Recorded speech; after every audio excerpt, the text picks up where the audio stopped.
You don't live in the real world. None of us do. We live in a story about the world. The best depiction that we can come up with within the confines of our language to describe the reality around us. But it's just that, a description, a guide. Again, not the actual thing itself. And there's a wonderful term for this. The map is not the territory. That's what we're going to be talking about today, because I've already done a few videos on skepticism at large in broad, and they serve as a really good basis, I think, but I want to drill down a bit deeper, because one of the things that skepticism is based off of is our understanding of what we are limited by. And in this particular case, one of those limitations is the limitation of language. We are only as good at understanding something as our best descriptions of it, the map that we make about it, because that's what we have. We have a map. Your religion, your beliefs, your worldview, they're not reality, they're your map. And if your map is outdated or wrong or rigid, you're going to suffer for it, even if you can't understand why. And once you see this idea, you can't unsee it. The map is not the territory. So let's dive in and talk about that today. First, I want to cover what this really means and where we get this from. It was coined by Alfred Korzybski in the 1930s in his work on general semantics, which is different from just the common core semantics. And the quote that he wrote, "A map is not the territory it represents, but if correct, it has similar structure to the territory, thus its usefulness." And deep down, I think we all know this, or we recognize it once we have the language to accurately describe this phenomenon, but all our models, all our theories, all our labels, all our doctrines are just representations, not reality itself. That doesn't mean that they can't be close or that they don't map on better than other things, and thus, again, we can find benefit in them. It's not to say nothing can be known, so nothing should be cared about. That apathy that comes with certain concepts of skepticism is usually a response to some kind of religious indoctrination against the idea of not knowing, because that is the greatest fear from those who claim to have perfect truth. And again, this concept of the map not being the territory doesn't just apply to religion, though it definitely does. It applies to anything we think we know or understand. It's a sort of intellectual humility that is so useful for how we live our daily life. And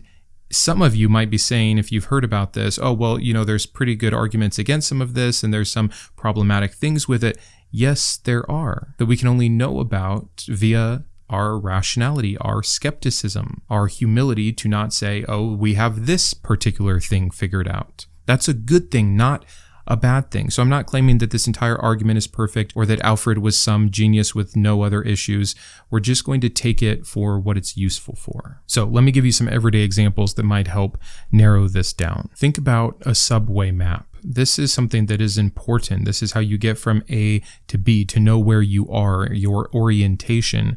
But the map leaves so much out. There's no buildings, there's no smells, there's no sounds, because the purpose is navigation, not truth. You have to understand the goal of what is being described in the map to understand its function and utility. A weather icon that you look at quickly on your phone to get a sense of what's going on outside may or may not tell you the temperature or the humidity or the wind speed. And in these same ways, even language is just a map.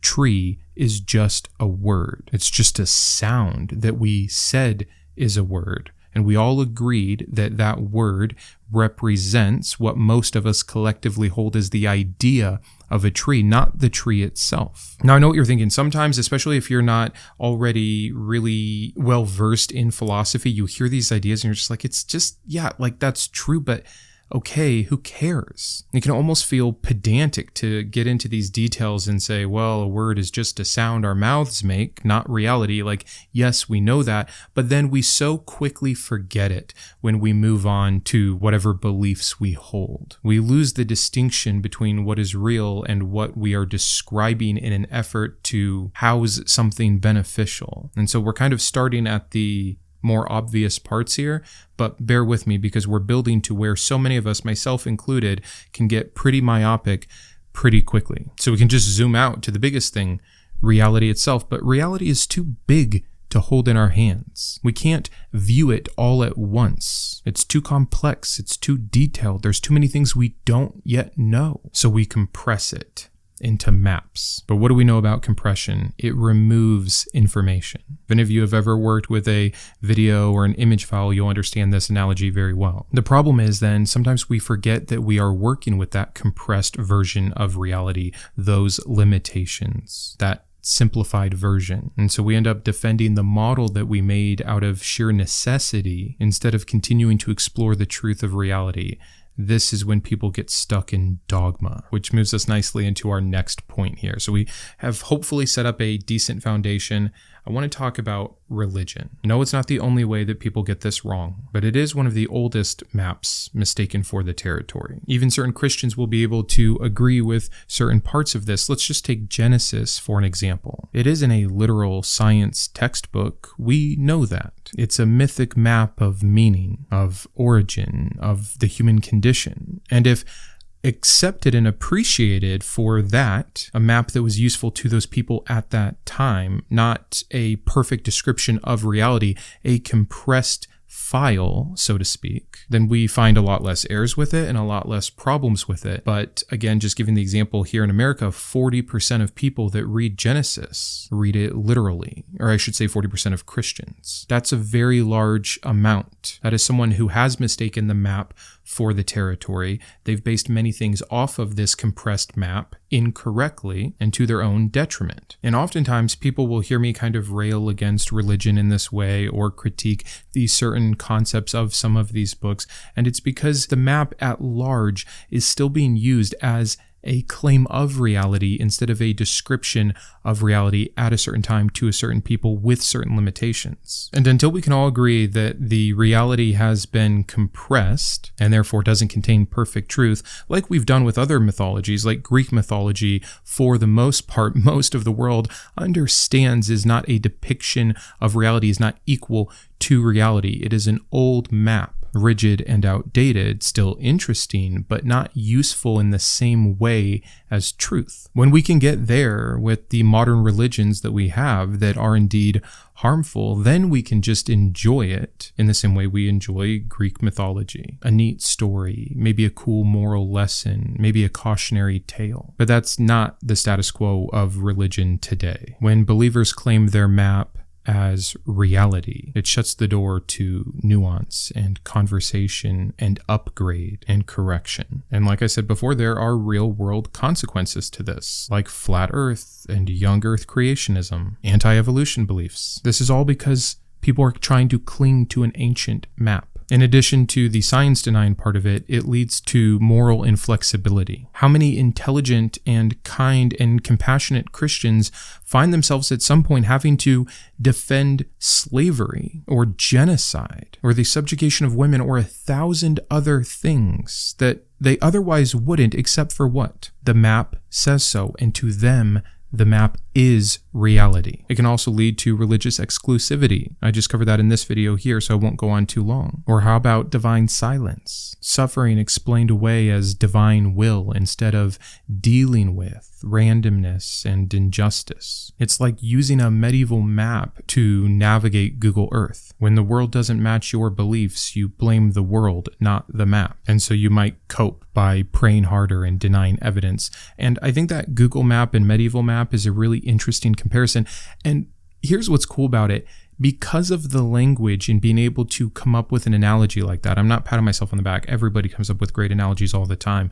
But when we have the ability to utilize language even better, it can help make the maps we are using more accurate and thus more beneficial. It works in both ways. Yes, we're limited by language, but we can see over time as our language has improved, as our concepts have improved, as our systems and teaching has improved, we've been able to get better representations. Even the scientific method is a form of that. So yes, we're limited by language, but when we can make improvements within language, our ability to vocalize something or explain something in simpler and better terms because we understand it better, because we have a more useful map, it benefits everyone. So to use some loaded spiritual language, let's move into our next one. And I'm going to, and again, there's probably better scientific terms, but so we can all understand, we'll talk about how worshiping the map leads to idolatry. These are kind of the psychological effects of this. The more invested you are in a belief, the harder it is to let go, even if it's hurting you. Hello, look at the world of deconstruction and deconversion. There's a reason that it's so much harder to leave that behind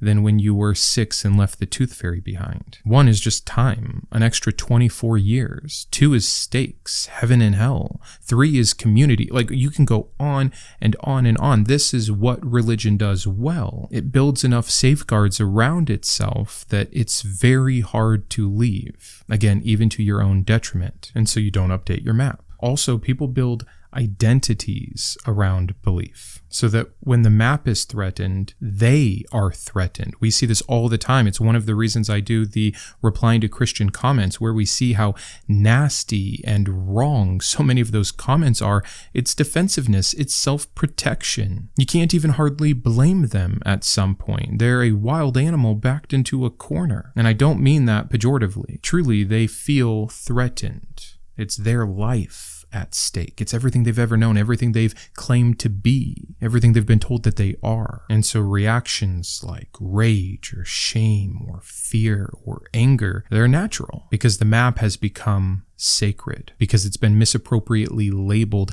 as reality instead of the description of reality at a certain time. So here's some warning signs that you're worshiping the map. Do you feel anxious when someone challenges your beliefs? By the way, this extends beyond religion. There are certain things that I believe very much to be the case. And when those things get challenged, I can recoil or get defensive in the same way. I'm learning to do that less and less, to hold everything a bit looser, which I think is one of the main takeaways, and we're going to get to this at the end, that come from this idea, because I don't want to just tell you about some kind of philosophical thinking around semantics. I want to talk about its practical application. Just the very concept of recognizing that we don't hold reality, we hold a map of it, allows you to hold it more loosely. But again, going back to signs that you might be holding it too tightly, do you dismiss evidence without examining it? Do you label outsiders as deceived or dangerous or evil? Do you feel morally superior because your map is correct? Some examples that might help here: Galileo and the Church, which is another Thinking Thursday episode we need to make. His telescope helped see the territory, but the Church was still trying to defend the map. So let's move into our next point here, which is kind of the cognitive science behind it. That is that your brain is the map-making machine.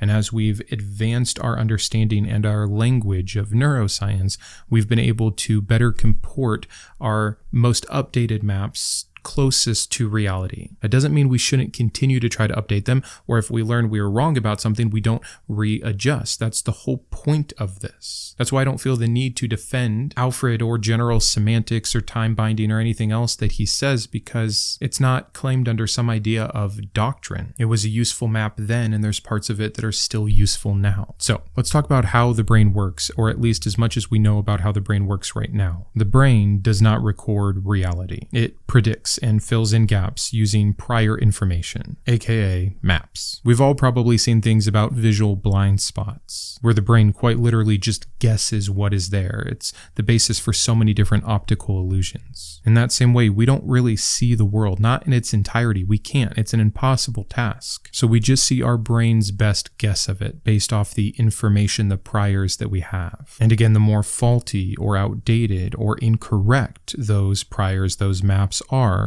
the worse our current version or vision or guess of reality is going to be. One of the worst parts about our brain are all of the biases, and they work for us in some ways, but then they work against us in others. We have an inbuilt wiring to protect the map. We really do, and we call it confirmation bias. We see what fits our current map and we ignore what doesn't, because we've said the map is reality instead of understanding for the umpteenth time that the map is the description of reality, the best representation, and thus should continue to be updated. Once you stop dogma, there's perceptual distortion. We have studies that actually show that religious people see the world differently. They take things like dreams and coincidences and random events and project meaning onto them, meaning that isn't there, connections that don't exist, ambiguous experiences that are called truth, because the map says they can be. And by the way, again, not just within religion, in general, a lot of us have these personal maps that don't work well for us, like I'm unworthy. That's not reality. That's not the territory.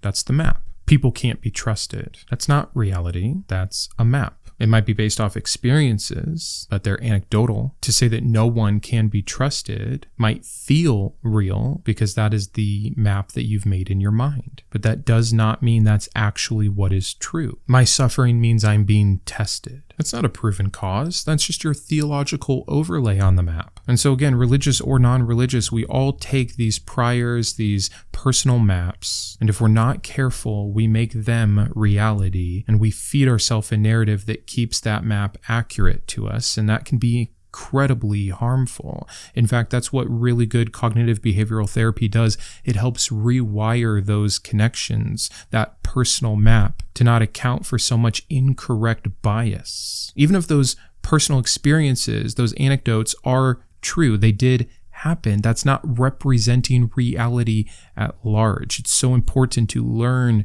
to truly zoom out.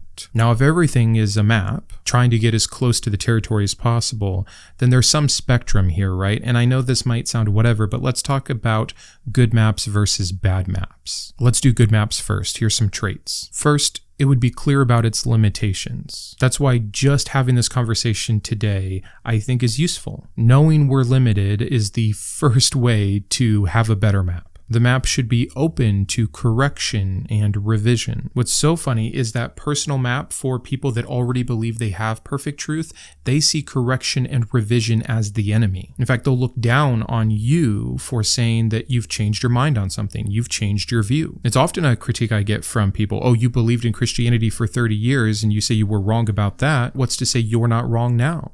Exactly. My map is open to new information. I'm open to being mistaken and correcting for it. I wear that as a badge of honor, not some negative thing in my life. It predicts well, even if it's incomplete. Again, showing that there's some utility in how close the map is to reality. That utility is a big one too, that it's useful, that it helps you navigate actually, not just feel right. So conversely, a bad map claims to be complete and perfect. It dismisses all contradictory data and also usually labels it as evil or wrong or deceit or flawed or irrelevant or whatever it is to protect its current perfect, already complete map. If it's using fear and guilt to keep people on map 1.0, there's a bad sign. And if it demands loyalty over evidence, this is no bueno. Religion, conspiracy theories, nationalism, toxic self-help gurus, they all promote bad maps by insisting that only their map is real, that only their versions are valid. Many people will try to lump science in at this point, but science is self-correcting. It wants to be wrong so that it can progress to the next closest comportment with reality. That's why science has been so much more useful than the self-help guru, than the religion, than the conspiracy theory. But here's what we do know isn't working, can't be, and here's what looks like the best approximation of reality, and here's how we've tested it, and here's how we know it's repeatable, it's demonstratable, etc. And if it's not, let's update that. Now, are there biases within the sciences? Of course. Are there times science has been wrong? Obviously. But the distinctions to me are undeniably clear. So don't stick with your bad map. It not only just gets you lost, but then it punishes you for trying to find another way.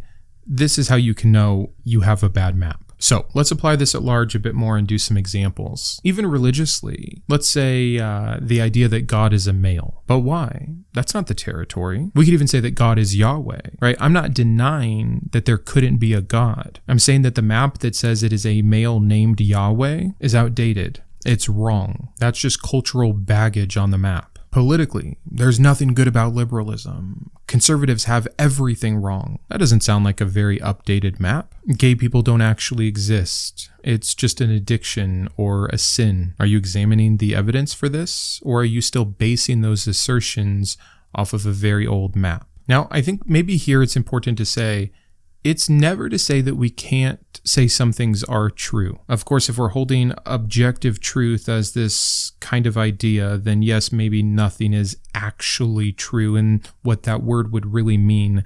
But if we say that it matches reality to the best degree that we can right now and seems to be useful and beneficial to that regard, that to me would be our definition of truth. So when we say that now we know the earth revolves around the sun, insofar as we can make any claims or understand anything, that seems to be the best representation of astronomy right now for our planet and its star. I would hope that if we ever find out that not to be the case, we are updating that and moving into that next current held position. But for right now, I think it's very safe to say. If right now, though, someone tried to say that the sun actually goes around us, we have too much evidence to the contrary from different sources and different ways of knowing. That's a bad map. Skepticism doesn't mean you can't ever say anything is the way it is. It's always just, again, holding it loosely and seeing the difference between bad evidence and good, and being aware of our own biases and the way that our brain works to overcome that. That's why it's an amazing story of how science had to progress. We had to start doing placebos and then double-blind studies and all of these things to account for what we found were making our maps faulty. It's phenomenal. It's not perfect. It's just better than what we had previously. We have social maps too that we mistake for reality, like married people are more successful, or success equals having more money. America is the greatest nation. None of these are facts. They're narratives, stories that we've told. They shape behavior and perception. Again, are we examining them? Are we trying to validate them? Are we trying to even invalidate them? Are we willing to update them? Mistaking the map has consequences. It can lead to injustice. We lose curiosity. We get stuck in echo chambers. We fear the unknown instead of exploring it. I don't want any of that. So again, getting back to practical application, we'll kind of close out here. How do we cultivate map awareness? Because so much of the problem is we don't even know we have a map. We just think that our feelings are facts, that our status quo is reality, that what we grew up believing just so happens to actually be the truth. We need to first be aware of the process of the map and the difference between the map and the territory. So first we can ask, what is this belief trying to help me navigate in the first place? Is it explaining the universe? Giving moral guidance? Giving us comfort? What is it? Why is it? Then test it. Does this map work in practice? Does the map make good predictions? Can it be adjusted? Is it explaining too little? Is it trying to explain too much, like everything? Challenge the map. Ask yourself, what would it take for me to change the map? It's such an amazing question. I see it a lot. There's a lot of people right now doing political debating online. And since Trump is our current president and someone from maybe MAGA calls in to a liberal who is doing this, one of the questions I've noticed the liberals asking a lot is, okay, what could Donald Trump do that would cause you to stop supporting him? Now, many conservatives do have an answer there, but many people who are a bit more far right, or again, what we'd kind of call MAGA Republicans, say nothing, or I don't know. It's the same kind of question that people ask with God belief. What would God have to do for you to no longer call him good? What would have to be true about the Bible for you to no longer consider it a source of perfect truth? If you cannot come up with an answer of what would falsify or change your mind or get you to support or just even begin to think differently, you've got a bad map. So again, the map is not the territory. The Bible is not God. Your church is not heaven. Your feelings are not facts. And your past is not your future. To mistake any of these for reality itself isn't really living. You're just tracing someone else's lines all over the place. That's why the beginning of this is to doubt, is to just not be sure. Intellectual humility, holding it loosely. I've given you so many different phrases to try to help you understand the importance of not never knowing anything, not never believing anything, just being careful, being cautious, and being willing to be wrong. That's it for today. Thanks so much for being here. Let me know your thoughts on this. I'll see you Sunday for, I think my Sunday video is going to be walking through every single book of the canon and comparing God versus Satan. But we'll see. That's pretty ambitious. If I run out of time, it'll be something else. Until then, keep thinking. I wanted to personally thank my top tiers of support, my Iconoclast, Anne, Boris, Grant, GVI, Jimmy, Joe, Kitboga, Matthew, Perry, and Shawn, my Humanist heroes, Craig, James, Jarrod, Kristi, and Matthew, my Atheist advocates, Aquitar, Caleb, Dan, David, Drew, Jeff, Jeffrey, Julie, Malcolm, Paul, Sparky, and Thomas, as well as all of my Secular Scholar patrons. If you believe in the mission of this channel, please consider joining these fine people.